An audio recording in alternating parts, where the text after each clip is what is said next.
Hello, my name is Father Joe McKay. I'm with the Franciscan Friars, and we're here promoting the Laudato Si Revolution. And we're going to interview Budi Tjahjono, who is the Franciscan International Pacific and Asian Coordinator. So I'd ask to talk to Budi, and we'll ask him what he does as part of his role. What is your role, Budi?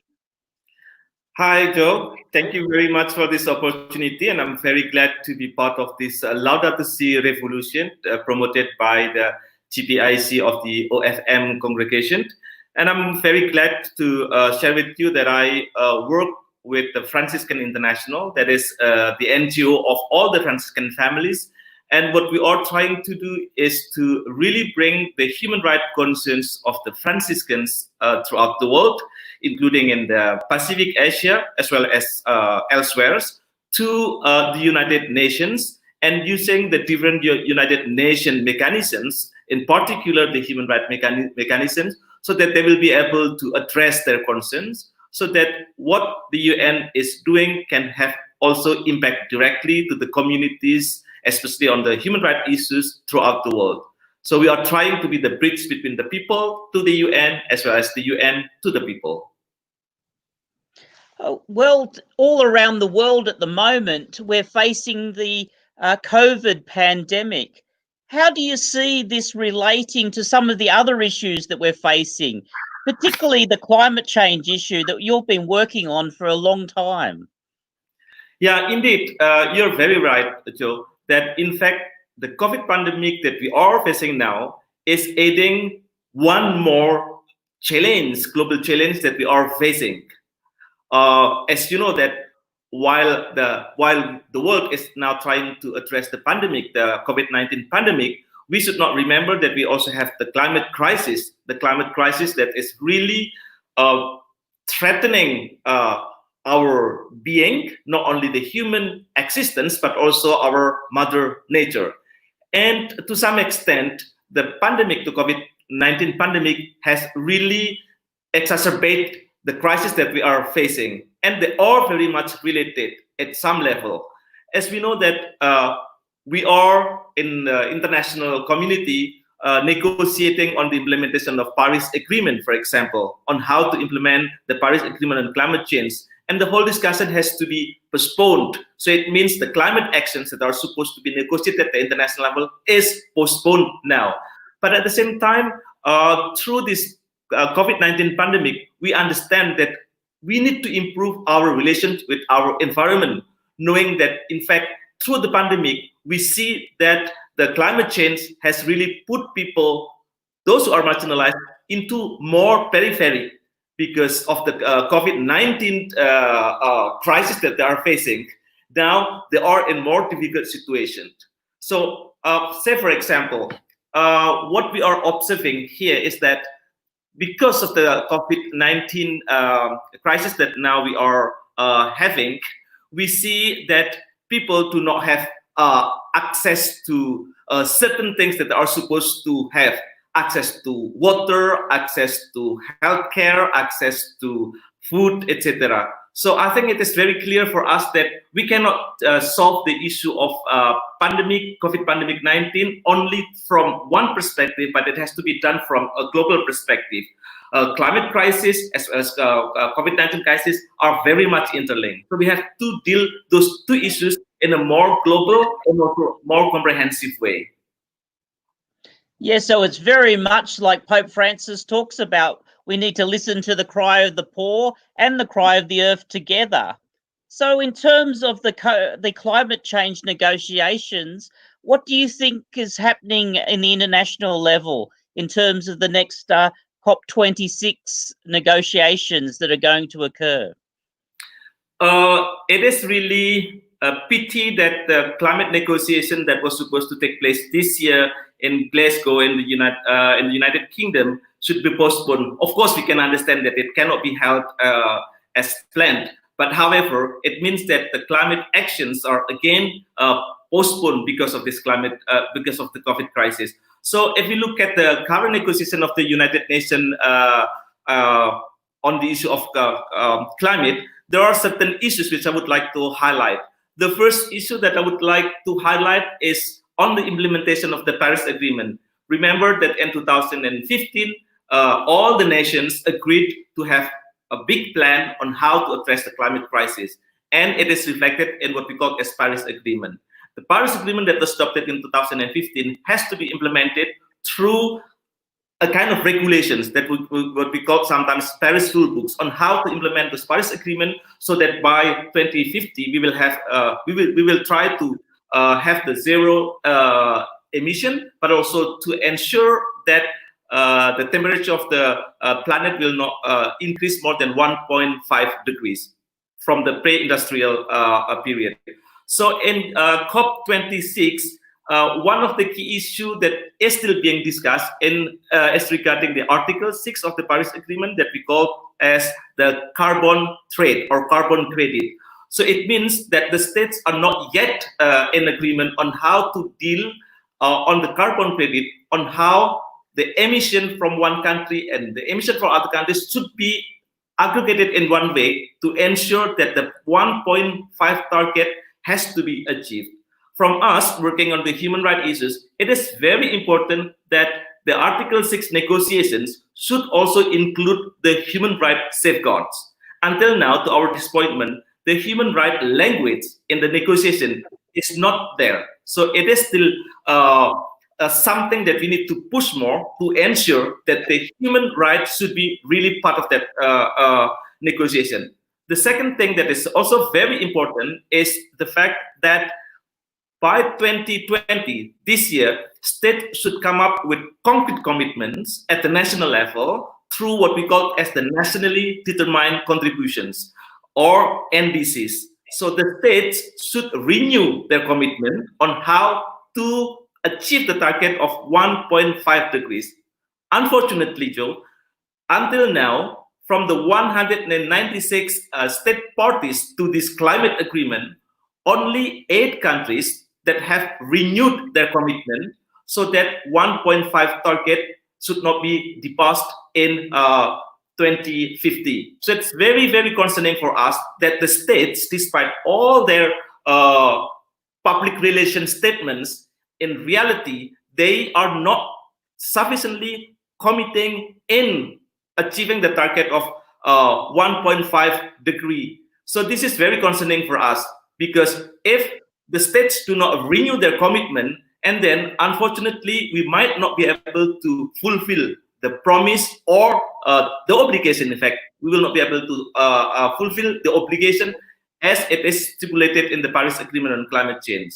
So those two issues are very, very key that has to be negotiated well in COP26 next year in Glasgow. Yeah, well, I know from our place here in Australia, we just see that people are actually looking for change, but our governments are still not dealing with the issue very well.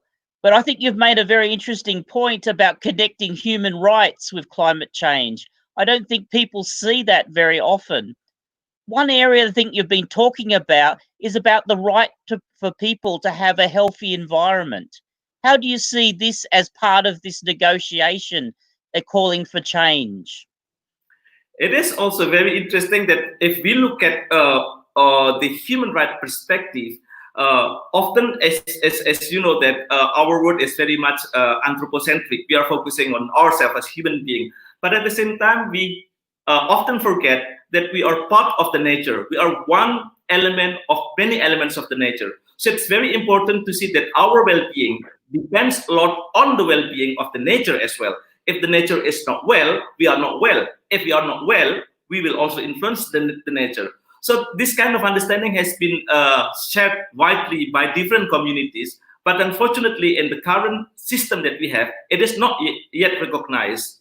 However, in terms of the recognition of the right to clean, healthy and sustainable environment, some states have to some extent included this notion in their legal system. Of course, it is at different level. It can be at the local level, at the provincial level, as well as at the national level. So some states started to realize that it is very important to have recognition to healthy environment, because if the environment is healthy, then it can impact positively as well to the human being. But at the same time, the human being also have the responsibility to take care of the environment, because the human being are the one that profit from the environment. So currently there is a negotiations, or there is a discussion within the United Nations, either from the human rights mechanism that we have at the UN, as well as the General Assembly, on how to internationally recognize this notion that has existed in different communities, but also in different states. So it's quite important that we should not look at the things only selfishly from the anthropocentric, from the human perspective, but we have to enlarge our vision into more comprehensive, more open, in recognizing that the nature also has the right to be healthy, and healthy environment will, by the end of the day, also profit to us.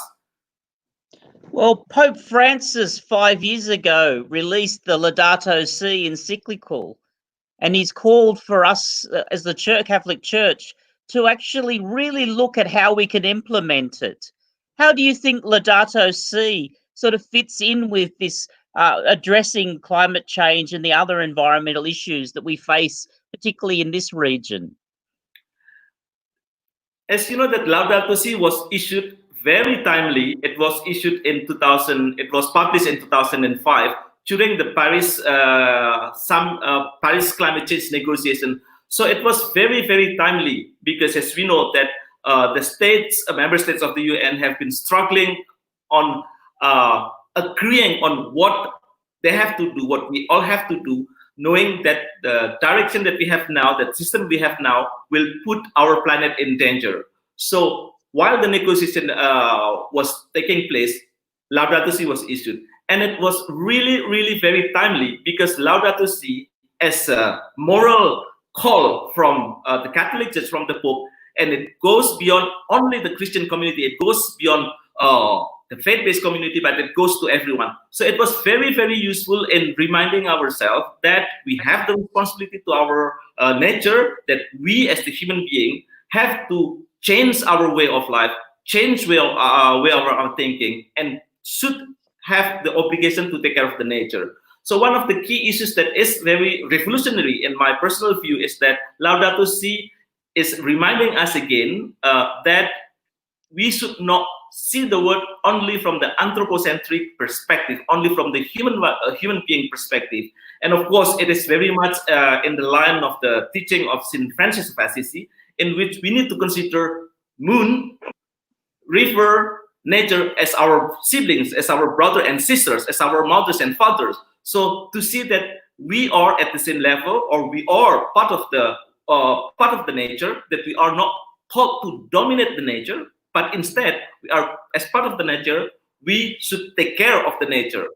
So this Laudato Si has been very inspiring for many of us, not only the Christian community, but also when we are at the United Nations. I've received quite many feedback coming from people coming from different faith and culture, knowing that there is a global call and concrete, let's say, concrete explanation on how we should do as an individual, but also challenging the system that is not sustainable with regard to the sustainability of our planet.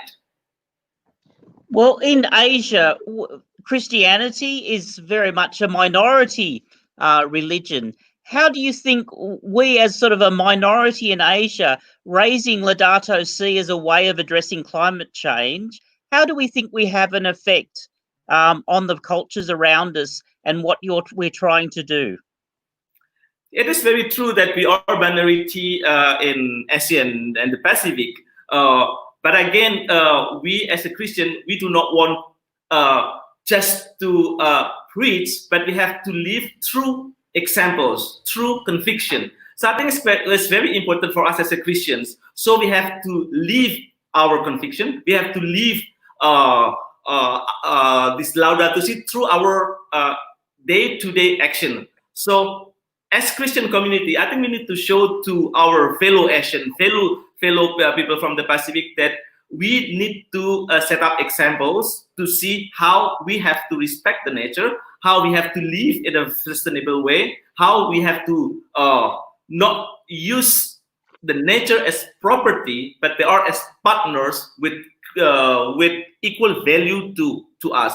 So I think there are examples that we also need to learn, coming from not only from the Christian community, but also from other communities. I think in Asia and in the Pacific, we are very rich with the indigenous communities. And we need to learn a lot from these indigenous communities, because the indigenous communities often put the nature at the center of their day-to-day life, equally as the partners, so that they know by respecting the nature, by living with the nature, there is a positive interaction in which sustainability of the nature, but also sustainability of the human being can be ensured. So I think there are certain things that we need to say, that we can give examples through what we believe, but at the same time, we need to be very open enough to learn from other communities, either from the indigenous communities, but also from other faith communities. I think it's going to be very rich experience for both, for us and for them as well. So in terms of helping Franciscan International address these issues, what can local communities do to help you and to help the planet? What do we need to do? As we know that each of us has also a responsibility. As a human being, we have the responsibility toward ourselves, toward our community, and also toward the environment. So each of us can contribute positively through different ways, through different capacities. But we have to remember that we have the role to play in our communities.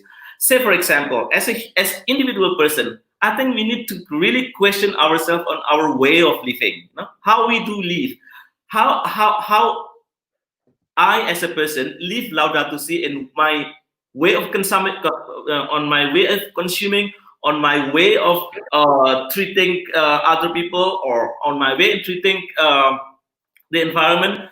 For example, do I consume something that is produced locally? I think it's quite important. Let's start to make reflection on our individual way of living. But at the same time, as a human being, as a person that belongs to a community, we need also to see how our community is. Is our community respecting also the notion of the importance of nature? But at the same time, as a member of a bigger, let's say, community of a state, we need also to see what is the responsibility of state in ensuring that the human rights are respected, that their actions are not endangering the environment or not causing the climate change to be worse. I think we have the responsibility to monitor the situation as well, to ensure that the state, either it's local government or national government, that they really respect what they respect their obligations, both in terms of human rights, but also on different issues such as the importance to have climate action, which will help to ensure that the planet will not, the temperature of the planet will not increase to 1.5. So I think it is also important. When I said about monitoring, it means also we have to engage ourselves, to engage ourselves. So it depends on where you live, but I think engage ourselves in dialogue with the politicians, for example, with the lawmakers. We need to make them accountable. So as the lawmakers, they have to be responsible. They have to listen to the people. They have to ensure that people's participations are there. They have to ensure that the different communities are respected. Different groups, women, children, etc., have to also be respected. So there are different layers of role that we can play in our community, in our parish, in our neighborhood. So I think it's quite important to have that notion that we can do something and we have to do something. Well, you talked about how some governments are not meeting up to their commitments. Where do you see the hope? What things can you show in the region that say, look, there is some hope here about what we are doing as communities and what some governments are doing? What elements of hope can you point at? I think it's very important to see that there are hopes. We are people of hopes. And we do believe that states also can bring hopes, can bring good examples.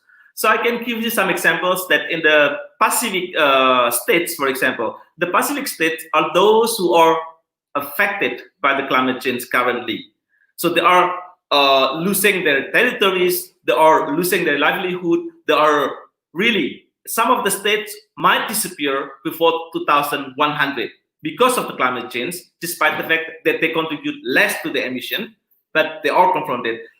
However, being very vulnerable to climate change, some of those states are very progressive in trying to ensure that they comply with the Paris Agreement. Say for example, from some states that renew their national determined contribution, there are some Pacific states like Marshall Island, for example. Marshall Island has given an example that they can reach this target of not polluting, not contributing to 1.5 target. They also have the commitment that they will respect the environment. So there are certain states which are very progressive. However, some of these states are the states that do not contribute to the climate change, or they contribute less to climate change. So the bigger states have really to question themselves, because they are the one who pollutes, they are the one who are worsening the situation. They should learn from the small states on how to manage the nature, and how to be responsible to their own people. Because by the end of the day, the states are interconnected.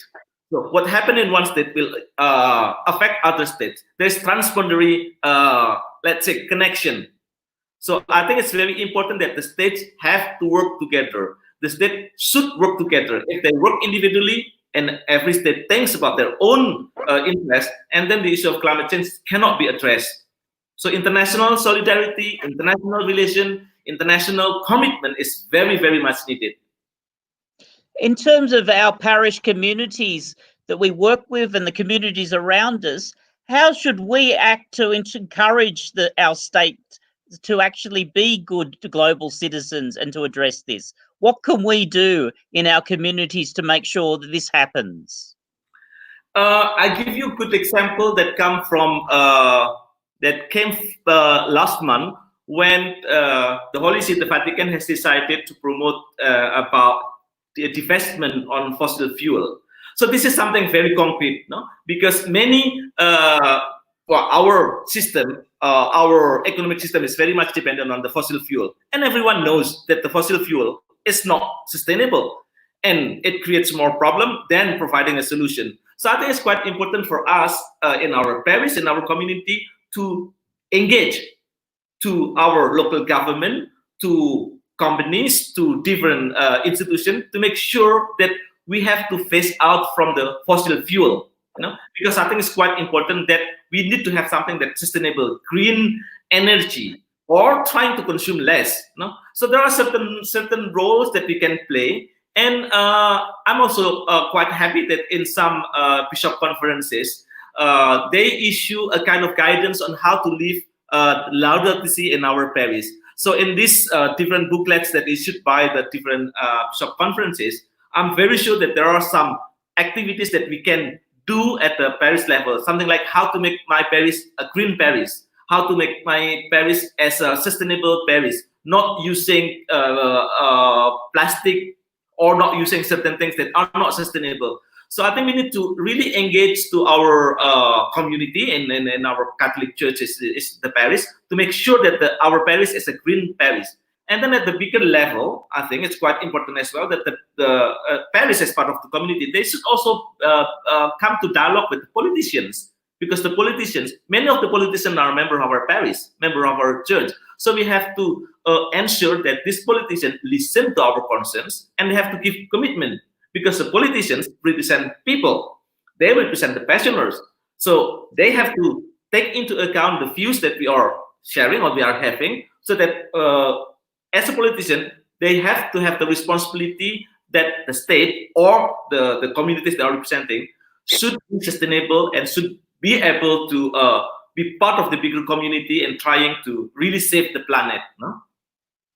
So I think you're saying that as an ecological conversion on an individual level and our community level, that will actually drive change by our nation states. Our politicians will respond to our individual actions. If we show that we care about the environment, they will follow us. Is that what you're suggesting? Exactly. So we have to question them. No, they represent us. They do not represent their own interests, but they represent us. So we have to be in dialogue with them, questioning them all the time to make sure that we are represented and they are responsible to our call. So I think it's quite important because in many instances, in many examples, the states represent much more on the interest of corporation. Unfortunately, no, they represent the economic interest instead of the interest of the people. I'll give you the example the example that we are having now. In responding to the COVID-19 crisis, what they think first is in some states they think about saving the economy without thinking that they need to save the people, they need to save the environment as part of the overall, let's say, respond to COVID-19. So I think it's very important for the state to come to dialogue with us, with the people, ensure that the people should participate in the discussion, ensure that the interests of the people as well as the environment should be at the center of the recovery process. Because otherwise, we will repeat the same system again, and then we will fall to the same crisis again. Because this crisis is, as I said in the beginning, an additional long-term crisis. So we cannot just respond partially to this crisis. We have to change the system. We need to have systemic change.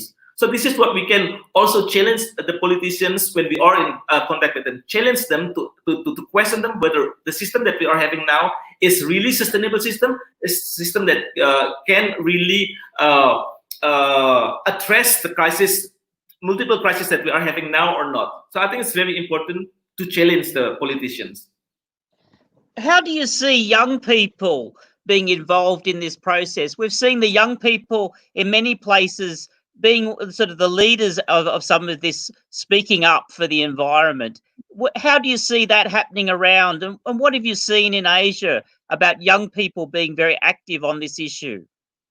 I'm very glad that the young people, they are, because of what happens now, will put at stake their present and their future. No? Because what happens now will impact them or are already impacting them on their life. So that's why I'm very glad to see that the young people in the Asia and the Pacific, they are very, very strong in really demanding about the climate justice, about the responsibility of states, and also engaging themselves. As I am from Indonesia, and I know that the Indonesian young people, they will not just follow what the government said, but they challenge the government as well on several policy which might not sustainable. I know that the young people are protesting when the mining activities take place, or they're protesting against the negative impact of mining on extractive activities, because they know that they have the responsibility, they know that they can change.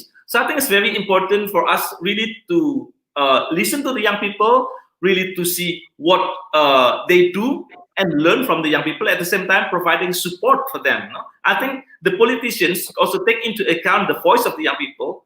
And even more for me, the young people has to be part of the discussion, part of the decision-making process, because this is also about their life, the life of the young people today, but also the life of the future generation. No? I think it's very, very crucial to have the young people as part of the discussion, to have participation, and for us, the older people, to listen to them. So I think it's very much, we're talking about making sure that we give people a voice. We give the poor a voice, because governments are listening to the big corporations, they're listening to the mining companies. So it's important for us to give everyone a voice. So how do you listen to that voice? How do you make sure the voice of the poor is actually raised at the UN? And how can we help you raise those voices of the people? We, as Franciscan International, we do advocacy at the United Nations. No? We try to be the bridge between the people and the decision makers at the United Nations. So what we are doing, of course, when we bring testimonies, first we need to get the testimonies on how the people on the grassroots level, on the day-to-day life, how they live their life. what kind of human rights violations they are experiencing. And we need to make sure that their concerns, their suffering, should be also heard at the international level. So therefore, for us, regularly we bring the victims directly to come to the United Nations discussions and for them to give testimonies. And of course, you will see that sometimes the language of the victims are not the same as the language of the diplomats. So therefore, we are there to accommodate them, no? So that the diplomats can listen to them directly, but at the same time, for us to be able to accommodate them, to formulate their concern into something that is understandable by the international community, and to make sure that their suffering are not wasted, that their experience are not wasted, so that the states, the United Nations, and by the end, because the United Nations is composed by the states should address and should improve the situations of the people on the ground. And we will, as NGO, we are monitoring. No? That's also our role as well, to make sure that if something is happening, if something is decided at the United Nations, we have to make sure that these recommendations, this decision have to be implemented on the ground, so that the situation on the ground should improve, either by the improvement of the legislation, the improvement of laws, but also the improvement of day-to-day situations of the people. So it's very important. So, Budi, you're a person of hope. You can see that by our actions, we can bring about change. And particularly if we keep listening to the people who are really affected by climate change now. What other issues do you think Franciscan International can do to help? And what can we do to help Franciscan International? As you know, that we are the NGOs of the Franciscan family, so we're very happy to really work together with the Franciscans throughout the world, and trying also to see that the Franciscans, through their work, through their way of living, through their conviction, can contribute to the international community, can contribute to the United Nations. So we've been in contact and communication almost in day-to-day basis with the Franciscan network in 4 corners of the world, and try to see what we can learn from them and how can their voice can be listened to the international community. And I have to acknowledge that the role of the Franciscans in the international advocacy has been very good and has received positive feedback. And of course, this is not something that we have to be satisfied and finished. No, it is an ongoing struggle. So by providing us with all these testimonies, all these, let's say, experiences and on the ground, and monitoring also the situation, because I think one of the key role that the Franciscans network can do is really to monitor if the government really assume their responsibilities, because the government should serve the people. They have the international obligation, they have the human rights obligation at the international level, and we have to see if these obligations are really implemented at the ground or not. Then they can report to us, to provide us information. And also, if there are violations of human rights in different parts of the world, the Franciscan will be able also to send it to us, so that we can provide a platform for them to be able to express it, and for us to put pressure to the government, so that the government will pay attention and address this violation. It has been done in several instances, and some positive changes also take place. So as a person of hope, we have to say that by providing pressure from the international community, international level, the UN, there are some instances in different parts of the world that the government really listen and change. Well, as part of the Laudato Si Revolution, the friars are trying to listen to people's voices and to make sure that the people who are really being affected by climate change and by human rights violations associated with the environmental justice, their voices are being heard. And we're trying to collect their stories and to put them on our website and to share them with others, so that the voice of the people can really touch our hearts and also touch the world around us. How have you got some examples of some people who have spoken up about the issues that are affecting them? Yes, of course. once again, I think the Laudato Revolution that is launched by the JPIC OFM is really very, very important. And it's very important also to collect testimonies, to collect the real face, the real stories of the people. No, we are not talking only about something on the air, but something very concrete coming from people with face, etc. So, for example, for us at the Franciscan International, we have partners in Kiribati, in Vanuatu, in Fiji, Papua New Guinea, Philippines, and some other countries. For example, we last year we brought some partners from Kiribati who shared their story. Two women from Kiribati, the two Kiribati, who came to Geneva and spoke about how the climate change impact them. Sometimes the local community, because they live in small island states, they don't know why all of a sudden the sea level has raised, why all of a sudden they have less coastline with coconut, why the pandanus trees disappearing. So they are starting to question what's happening with my environment.